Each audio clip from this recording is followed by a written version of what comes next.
Hackeando a existência até virar um hábito. Primeira temporada. Caminho da Fé. Muito bom. A gente vai compartilhar com vocês os ensinamentos que a gente teve na primeira etapa do Caminho da Fé. Qual trecho que foi? Foi de Águas da Prata até Andradas, no sul de Minas. Boa. É o primeiro trecho do Caminho da Fé. E o Caminho da Fé ele foi criado e se espelhando no Caminho de Santiago de Compostela. E estamos aqui hoje para falar mais sobre esse caminho, porque a gente não encontra muitos detalhes, principalmente do que você vai encontrar durante essa jornada. Né? O que a gente encontrou foi tipo, o que levar, qual mochila, como montar a mochila, essas coisas práticas, né?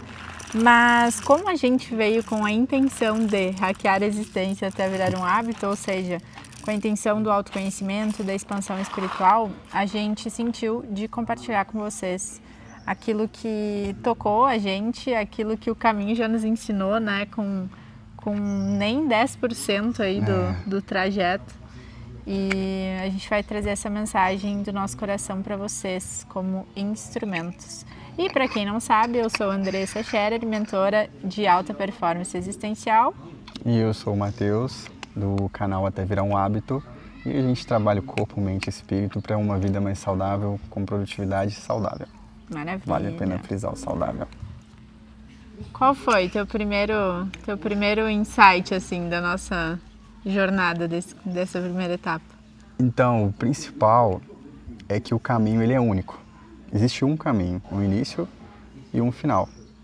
Mas dentro desse caminho há diversas interpretações, diversos sentimentos e sentidos.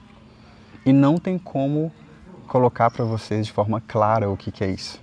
Tem que vir para sentir, porque é muito individual, é muito particular. E o caminho já começa antes. A jornada já começa na saída de casa, na preparação do que você vai levar. E o principal que é por que fazer o caminho. Né? A gente comentou hoje que existem pessoas que fazem, não só o caminho, mas algumas coisas, porque outros fazem. Algumas pessoas que fazem para mostrar para outras pessoas que ela está fazendo. E tem aquelas que fazem por querer fazer. O principal é isso, qual que é o intuito? Todos são válidos. Aqui você vai encontrar a resposta e sentido para todos eles, né? E assim, para mim, primeiro ficou muito claro que o caminho une caminhos, né? O caminho une caminhos. A gente é uma prova disso. E o que me tocou muito logo de início, gente, depois a gente vai ter um blog que a gente vai colocar todas as outras dicas, tá? Equipamento, como arrumar, o que levar, o que não levar. A gente vai falar isso tudo no blog, não é o objetivo desse vídeo aqui. Mas a primeira coisa que mexeu muito comigo e foi muito engraçado, porque a gente já tinha falado sobre isso antes mesmo do caminho, que eu falei pra você da mochila, né? É verdade. E quando a gente chegou em Águas da Prata, a gente optou por sair de São Paulo de carro com um motorista executivo.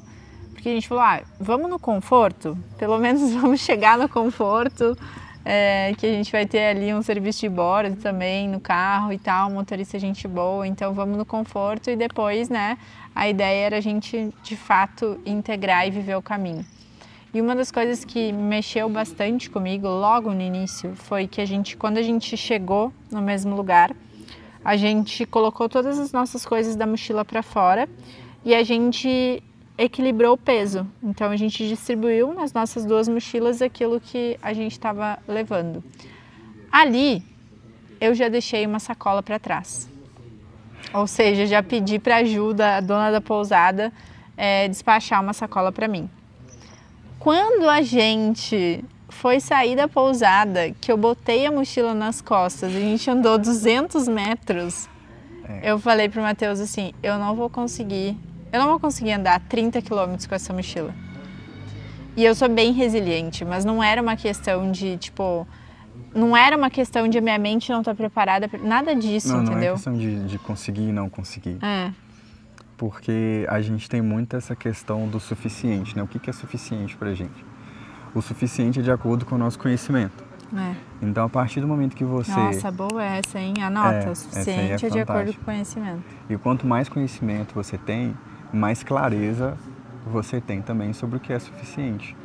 E naquele momento, eu já havia feito parte do caminho. Eu já sabia que a mochila ia estar pesada. Não teria como, porque é muito, assim, é um caminho que todos podem vir fazer, todos, mas se preparem, né? E você tem que estar disposto a enfrentar aquilo que você quer enfrentar. Se você prepara bem, beleza. Se você não se prepara, vai encontrar os desafios ao tamanho disso. Mas a mochila, eu já havia feito uma experiência com mochila e vi que era totalmente desagradável, para não falar outra coisa. Mas, assim, é o conhecimento. Vamos começar do começo. Eu fiz metade do caminho, né? Na metade do caminho, fiz uns 40 quilômetros. Mas agora, começando do início, vamos entender, então, como que é esse lance da mochila. Porque não é só uma mochila. A mochila traduz exatamente esse simbolismo do conhecimento. Então, é até estranho falar isso, mas quanto mais conhecimento você tem, menor vai ser a sua bagagem. Menos bagagem você vai precisar para viver o caminho. E no primeiro momento, o caminho da fé nos mostrou isso. Então, mesmo tirando já, mandando a Ju despachar algumas coisas, ainda assim ficou muito pesado. Muito pesado. Não, e aí, além disso, né, lindo, tipo, quantas coisas a gente carrega na vida sem necessidade? Porque a gente não está presente para perceber se o que a gente está carregando é essencial ou não. E aí veio uma reflexão que a gente até falou, que foi o seguinte: quando a gente... Aí o que a gente decidiu? A gente decidiu mandar as mochilas de carro até... Andradas. E a gente foi sem mochila, a gente só foi com cintinho de hidratação. Só um ponto muito importante, que o que você precisa, o caminho traz para você. Só confia. Então a gente precisava de tirar essa mochila, né? Então encontramos a ajuda, a pousada indicou pra gente um suporte. E ele era justo na entrada do caminho, ou seja, a gente estava no caminho e ele levou pra gente e deu tudo certo, né? E aí vem a reflexão que é... quando a gente solta aquilo que não é essencial, a gente começa a entender que existe o essencial e existe aquilo que eu quero. No meu caso, mulheres entenderão, eu estava levando maquiagem, eu estava levando creme para o corpo, eu estava levando 2 cremes para o cabelo, um para hidratar o cabelo de vez em quando e outro para arrumar o cabelo. Sério, eu tinha umas 3 necessárias. E aí, eu comecei a entender o seguinte: quando a gente diferencia aquilo que é essencial daquilo que é o que eu desejo, o que eu desejo é válido desde que não me machuque. E que você esteja preparado para suportar esse desejo. O que eu desejo não pode me machucar, não pode trazer sofrimento, ou seja, não pode tirar minha paz. Quantas coisas você tem desejado que às vezes você tira a sua paz, sai da sua paz? Quantas coisas você deseja porque você nem sabe que você deseja? Você deseja porque alguém falou que é legal, ou porque alguém falou que é assim, ou porque... E outra, quem é você sem todas essas coisas? E se fosse diferente? E se não existisse isso que você está pensando agora, isso que você está fazendo agora? O que você seria? O que seria do caminho? Porque aqui é assim, você vem com uma expectativa, com uma perspectiva de fechar o caminho, de completar, né? Independente de quando. Mas na hora da prática, o que acontece? Se você alimenta um certo capricho, uma necessidade, você tem que suportar o processo dessa necessidade. Então, o creme para cabelo é um capricho. A gente não precisa disso para sobreviver. Mas se a gente quer atender a esse capricho, a gente tem que suportar as necessidades os desafios que esse capricho vai nos trazer. E no caso é peso e volume. Então, juntando todos os frascos, eram, sei lá, uns 3 quilos de produto. Aí 250 ml de um, 300 de outro, 500 de outro. Então, é válido? Tudo é válido. Convém? Aí, você está preparado para isso? Se sim, taca pau e vai. Se não, para, ajusta, realinha essas necessidades, o que é desejo, né, o que é necessidade, o que é capricho, para você seguir em frente. Porque senão a dor no caminho vai aparecer. Qual é o preço que você está disposto a pagar, né, por esses desejos? Porque assim, não pode ser algo também é muito maçante. Porque o caminho da fé, lógico, se você quiser fazer ele a pé, descalço, faça, né? Mas o intuito aqui é você vir para vivenciar uma oportunidade de se conhecer, primeiro ponto. E de conhecer pessoas, né? O caminho conecta. Então todo o resto, seja ele material, seja ele intelectual, cara, ali no caminho não importa se você é doutor, se você é rico, se é pobre, sabe? Importa que você quis estar lá e está. Primeiro ponto. Então todo o material, toda a bagagem, toda a mochila, ela não é necessária. A gente estava falando, o pessoal que a gente encontrou falou sobre toalha. Aí foi até legal, eles conversando entre si, né? Um falou que era para levar, outro falou que não. No final das contas levaram 2 toalhas. E todos os lugares que eles pararam tinha toalha. Então assim, o que você vai levar na sua bagagem? Esse é o primeiro ponto que você tem que preocupar e pensar para fazer o caminho da fé. Mas se você quer levar sabonete, shampoo, canga, se quer levar 2 toalhas, se quer levar 5 mudas de roupa, leva. Não pense demais, só vai. E aí durante o caminho você vai entendendo o que faz sentido ou não e tem todo o suporte para despachar. É o ajuste, né? O ajuste de rota, de ações e tudo mais. O destino, o objetivo continua sendo o mesmo, chegar no destino. Mas a forma que eu vou chegar no destino, ela pode ser adaptada, ela pode ir mudando, né? Que é o que a gente tem feito, assim. E aí, uma das coisas que me marcou bastante, também eu nem te falei isso, eu vou falar agora. A gente decidiu que a gente ia dormir na casa de uma amiga do Matheus. E aí a gente chegou lá e a gente estava com barraca, né? Então a gente tinha decidido fazer o caminho ficando em barraca. E ali foi a segunda parada nossa, né? A segunda pernoite, no caso. E aí a gente chegou lá, era umas 10 da noite, né?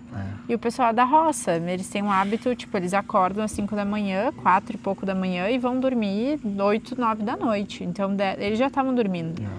Quando a gente chegou, os bichos, nenhum dos bichos fez barulho, nada, absolutamente nada. E eles não viram a gente chegar, tava tudo fechado. E a gente falou, e as nossas mochilas, o motorista tinha deixado lá, então as nossas mochilas estavam ali na varanda e tal, beleza. E eu olhei pro Matheus assim, eu tava cansada, exausta, era tipo, né, a gente tinha caminhado em sol forte, a gente começou às 2, terminou às 8, às 2 da tarde terminamos às 8, 31 quilômetros. Até a gente encontrar um táxi que levava a gente para esse lugar, porque não era na cidade, era afastado, demorou. A gente sentou no banco da praça, comeu o melhor sanduíche da vida. Enfim, eu tava cansada, eu fui dormindo no carro, nem vi o caminho. E aí, quando a gente chegou e tipo, tava tudo fechado, a gente não ia conseguir tomar banho. Depois de andar 31 quilômetros. Eu olhei pro Matheus assim, que furada. Eu falei isso, que furada. Bom, eu sei que a gente só entrou na barraca. Eu tô assim, cara, você já viu o céu, como é que tá lindo, cheio de estrela. A gente na barraca e ele disse pra mim, você viu o céu como tá lindo, cheio de estrelas? E eu, mas ele vai ficar lá fora, cara. Tá foda. Eu tava brava. E aí, olha só que interessante, né? A gente dormiu, eu nem escovei os dentes, pra vocês terem noção. O Matheus foi lá, achou um tanque lá e escovou os dentes no tanque. Eu nem achei, depois eu conto essa história no off. Aí, enfim, a gente deitou com a roupa que a gente chegou, suados, fedidos, entramos na barraca e dormimos, beleza. No dia seguinte, vocês não têm noção o jeito que a gente foi recepcionado. Com tanto amor, com tanto carinho, com tanta generosidade, né? Nossa, surreal. tipo, fizeram café pra gente, pão, bolinho, geleia, o café da Tamires, que é um café incrível, pesquisem aí, inclusive. Tamires, B, Fê, todo mundo, o ganso, o pavão. Pavão. E tinha todo tipo de animal lá. E eles falaram de manhã que, assim, eu não tô entendendo porque nenhum bicho, nenhum animal aqui fez um barulho, gritou, porque geralmente, principalmente o pavão, ele assusta e começa a gritar lá, o cachorro começa a latir. e nenhum deles fizeram, não, na verdade Nada, só o né? cachorro veio mó feliz, veio pra gente Recebeu a lá, gente. recebeu a gente. Mas Foi muito enfim, gostoso. eles nos acolheram muito bem. Tanto que aí a gente decidiu passar o dia lá. Nós tínhamos algumas reuniões também, passamos o dia lá, trabalhamos e tal. E jantamos com eles. Tipo assim, eles cederam a casa pra gente, né? Banho, toalha, sabonete, tudo, tudo. Pensa numas pessoas boas, e aí nos deram uma aula de café. Eles plantam, né, cafés. Pesquisem aí, café da Tamires. O melhor café, muito bom. Muito bom, né? E aí, enfim, isso pra mim serviu de aprendizado, sabe? Porque é aquilo que eu falo muito pras minhas mentoradas, é o que é. É o que é, só que às vezes você esquece que é o que é. Tipo, eu tava exausta, eu só queria tomar um banho. E não dava pra tomar banho. E tudo bem, e como que você lida com isso, entendeu? Como que você se adapta? Isso é muito interessante, porque não existe errado. Nunca nada vai dar errado na sua vida. Vai dar diferente do que você planejou. Só que o que você planejou, assim, a gente tem que entender que a nossa limitação cósmica, vamos dizer assim, né, do macro e micro universo, é tão gigante, essa limitação faz com que a gente enxergue aqui, olha, uma viseira. A gente não consegue enxergar um palmo além do que nossos olhos podem ver. E esquecemos que Deus está vendo tudo, já escreveu nossa história praticamente. A gente tem só que seguir e aceitar, situações de conflito, de aprendizado, de desafio, vai ter. Mas como você olha para isso? É com o olho da permanência, né? Se você olhar com o olho da permanência, aquilo vai permanecer na sua vida. Agora, a impermanência, aquilo vai passar na sua vida. Você vai absorver o que deve ser aprendido, o que deve ser deixado, esvaziar sua mochila e seguir adiante. Então, assim, o desafio está para testar o quanto que a gente está disposto a aceitar, a estar no caminho. Isso é um dos principais aprendizados, né? Parênteses, ele tá mais evoluído que eu, tá? Porque ele só dava risada quando a gente chegou, montou a barraca feliz da vida e ainda queria apreciar o céu. Tem isso. A vida é bela, gente. A gente que dificulta, não é? Tô brincando. Mas, enfim, e aí chegando, né, ao final dessa primeira etapa, a gente decidiu não mais seguir o caminho de barraca, porque isso era peso, né? Então a gente tinha barraca, 2 sacos de dormir, 2 isolantes térmicos, enfim. Então já foi a segundo despacho, né? A gente deixou mais coisas lá para a Tamires despachar pra gente. E agora a gente decidiu seguir mais leves, né? E ainda assim... Pesados. Mas esses detalhes aí vocês vão ver no nosso próximo episódio, falando sobre o nosso segundo dia aqui no Caminho da Fé. E teve aprendizado, hein? aprendizado. Segundo episódio tá foi incrível. Intenso, vocês não têm noção. É de cair o queixo. Se você curtiu esses insights, se isso te trouxe algo relevante para a tua vida, independente de você fazer o Caminho da Fé ou não, deixa aqui nos comentários pra gente saber. Eu vou amar saber se você tá curtindo, né, essa temporada. A galera lá do Instagram tava direto pedindo, fala mais, enfim. Não tem como falar em 1 minuto ou em um stories, né? Então, a ideia é trazer essa temporada aqui toda do Caminho da Fé. Um trecho, um vídeo, até o final. E vamos ver o que o caminho nos reserva, né? Um trecho, um vídeo e vários aprendizados. Exato. Beijo. Beijo.